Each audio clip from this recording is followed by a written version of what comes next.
Iran-US സംഘർഷം 4-ാം ദിവസത്തിലേക്ക് കടന്നിരിക്കുകയാണ്. ഇന്ന് രാവിലെ റിയാദിലെ യുഎസ് എംബസിക്ക് നേരെ ഇറാന്റെ 2 ഡ്രോൺ ആക്രമണങ്ങളുണ്ടായി. ആക്രമണത്തിൽ ചെറിയ തോതിൽ തീപിടുത്തവും നാശനഷ്ടങ്ങളും ഉണ്ടായതായി സൗദി പ്രതിരോധ മന്ത്രാലയം സ്ഥിരീകരിച്ചു. ആർക്കും പരിക്കേറ്റതായി റിപ്പോർട്ടുകളില്ല. യുഎസ് എംബസിക്ക് നേരെയുള്ള ആക്രമണത്തിന് തിരിച്ചടിക്കും എന്ന് യുഎസ് പ്രസിഡന്റ് ഡൊണാൾഡ് ട്രംപ്. ആഗോള ഊർജ്ജ വിതരണത്തിന്റെ നിർണായക പാതയായ ഹോർമൂസ് കടലിടുക്ക് തങ്ങൾ ഔദ്യോഗികമായി അടച്ചുവെന്ന് ടെഹ്റാൻ പ്രഖ്യാപിച്ചു. ഇതുവഴി കടന്നുപോകാൻ ശ്രമിക്കുന്ന ഏത് കപ്പലിനെയും തീയിട്ട് നശിപ്പിക്കുമെന്നും ഇറാൻ മുന്നറിയിപ്പ് നൽകി. ഇതിനെ തുടർന്ന് ആഗോള വിപണിയിൽ എണ്ണവില 8% വർദ്ധിച്ചു. മിഡിൽ ഈസ്റ്റേൺ രാജ്യങ്ങളിൽ കഴിയുന്ന തങ്ങളുടെ പൗരന്മാരോട് അവിടെ ഉടൻ വിട്ട് പോകാൻ യുഎസ് സ്റ്റേറ്റ് ഡിപ്പാർട്ട്മെന്റ് ആവശ്യപ്പെട്ടു. നിലവിലെ സംഘർഷ സാഹചര്യം കണക്കിലെടുത്ത് ഈ രാജ്യങ്ങളിലേക്കുള്ള യാത്രകൾ ഒഴിവാക്കണമെന്നും അവിടെയുള്ളവർ അടിയന്തരമായി മടങ്ങണമെന്നുമാണ് യുഎസ് സ്റ്റേറ്റ് ഡിപ്പാർട്ട്മെന്റ് നൽകിയിരിക്കുന്ന കർശന നിർദ്ദേശം.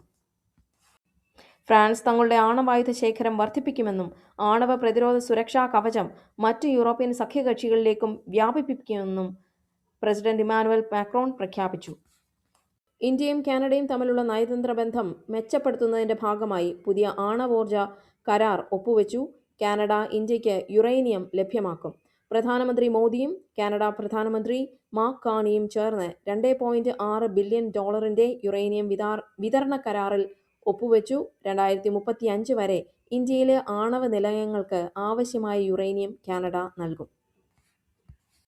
സഞ്ജു സാംസണിന്റെ മികച്ച പ്രകടനത്തിന്റെ കരുത്തിൽ സിംബാബ്വേക്കെതിരായ ഉജ്ജ്വല വിജയം നേടിയ ഇന്ത്യ T20 ലോകകപ്പ് സെമി ഫൈനലിൽ പ്രവേശിച്ചു.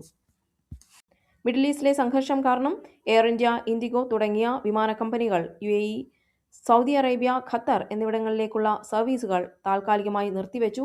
കുടുങ്ങിക്കിടക്കുന്ന ഇന്ത്യക്കാരെ നാട്ടിലെത്തിക്കാൻ പ്രത്യേക വിമാനങ്ങൾ പരിഗണനയിലാണ്. ഗൾഫ് രാജ്യങ്ങളിൽ ഇറാന്റെ ആക്രമണം തുടരുന്നു. കുവൈറ്റിൽ 2 സൈനികർ മരിച്ചു.